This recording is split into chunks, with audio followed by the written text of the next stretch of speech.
கரூர் கூட்ட நெரிசலில் சிக்கி தற்போது வரை 41 பேர் உயிரிழந்திருக்கிறார்கள். காயமடைந்தவர்கள் பலரும் தொடர்ந்து சிகிச்சை பெற்று வருகின்றனர். தவேகவின் தேர்தல் பிரச்சார மேலாண்மை பொதுச் செயலாளர் ஆதவ் அர்ஜுனா தலைமறைவாகிவிட்டதாக தகவல் வெளியாகியிருந்தது. இந்த நிலையில்தான் 41 பேர் உயிரிழந்த சம்பவத்துக்கு பிறகு முதல் முறையாக தவேக தேர்தல் பிரச்சார மேலாண்மை பொதுச் செயலாளர் ஆதவ் அர்ஜுனா எக்ஸ் தள பக்கத்தில் பதிவொன்றை வெளியிட்டிருக்கிறார். அதில் அவர் என்ன சொல்லியிருக்கிறார் என்றால், என் வாழ்வின் மிகப்பெரிய துக்கத்தை கடந்த 24 மணி நேரமாக அனுபவித்து வருகிறேன். இந்த மரணங்கள் என் நெஞ்சை இன்னும் உலுக்கிக் கொண்டுள்ளது. மரணத்தின் வலியையும் அந்த மக்களின் அழுகுரலையும் கடந்து செல்ல வழியின்றி தவித்து வருகிறேன். ஒரு மரணத்தின் வலியை 5 வயது சிறுவனாக எனது தாயின் தற்கொலையில் பார்த்தபோது உணர்ந்தவன். அந்த வலியை இப்போது மீண்டும் எனக்கு ஏற்படுத்தி உள்ளது இந்த மரணங்கள். இந்த நிமிடம் வரை இந்த துயர நிகழ்வை கடந்து செல்ல முடியாமலும் உறவுகளை இழந்து தவிக்கின்ற அந்த குடும்பங்களின் தவிப்புமே என்னை மீளா துயரில் ஆழ்த்தி உள்ளது. பாதிக்கப்பட்ட ஒவ்வொரு குடும்பத்திற்கும் ஈடு செய்ய முடியாத இழப்பு இந்த மரணங்கள். அந்த குடும்பங்களுக்கு ஏற்பட்டுள்ள இழப்பும் வலியும் சராசரி மனிதனாக கடந்து செல்லும் மனநிலையில் என் மனம் இப்போது இல்லை.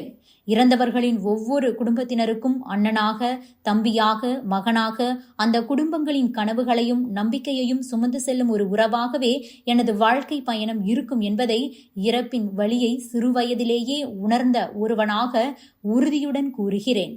துயரம், துக்கம் மட்டுமே என் மனதை சூழ்ந்திருக்கும் இந்த நேரத்தில் இழப்புகளை சந்தித்த என் உறவுகளுக்கு ஒரு உறவாய் என் எண்ணங்களை பகிர்ந்து கொண்டுள்ளேன். தர்மத்தின் வாழ்வுதனை சூது கவ்வும், இறுதியில் தர்மமே வெல்லும் என தெரிவித்துள்ளார். கரூரில் தமிழக வெற்றி கழகத்தின் தலைவர் விஜய் பரப்புரை மேற்கொண்டிருந்தார். அப்போது கூட்ட நெரிசலில் சிக்கியதால் குழந்தைகள், ஆண்கள், பெண்கள் என ஏராளமானோர் உயிரிழந்தனர்.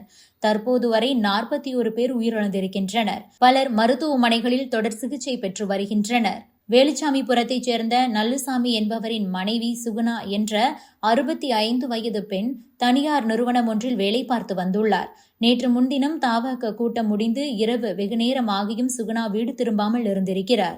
இதனால் அவரது உறவினர்கள் சுகுணாவை தீவிரமாக தேடியிருக்கிறார்கள். இதன் பிறகுதான் கரூர் அரசு மருத்துவமனையில் சுகுணா சிகிச்சை பெற்று வரும் தகவல் குடும்பத்தினருக்கு கிடைத்துள்ளது. மருத்துவமனையில் சுகுணாவுக்கு தீவிர சிகிச்சை அளிக்கப்பட்டு வந்த நிலையில் சிகிச்சை பலனின்றி தற்போது உயிரிழந்திருக்கிறார். இதனால் கரூர் கூட்ட நெரிசலில் சிக்கி பலியானோரின் எண்ணிக்கை இன்று 41ஆக உயர்ந்துள்ளது. அதாவது 10 சிறுவர்கள், 19 பெண்கள் மற்றும் 12 ஆண்கள் என மொத்தம் 41 பேர் கரூர் துயர சம்பவத்தில் உயிரிழந்திருக்கிறார்கள். இதற்கிடையே கரூர் அரசு மருத்துவமனையில் 7 பேர் தீவிர சிகிச்சை பிரிவில் சிகிச்சை பெற்று வருவதாக தெரிவிக்கப்பட்டுள்ளது. இதில் 2 பேர் ஆபத்தான நிலையில் இருக்கிறார்கள். இந்த நிலையில்தான் உயிரிழந்தவர்களின் குடும்பத்தினருக்கு மாநில அரசு 10 லட்சம் ரூபாய் நிவாரணம் அறிவித்துள்ளது. மத்திய அரசு தலா 2 லட்சம் ரூபாய் நிவாரணம் அறிவித்திருக்கிறது. தவேக சார்பில் உயிரிழந்தோரின் குடும்பத்தினருக்கு 20 லட்சம் ரூபாய் வழங்கப்படும் என அறிவிக்கப்பட்டுள்ளது.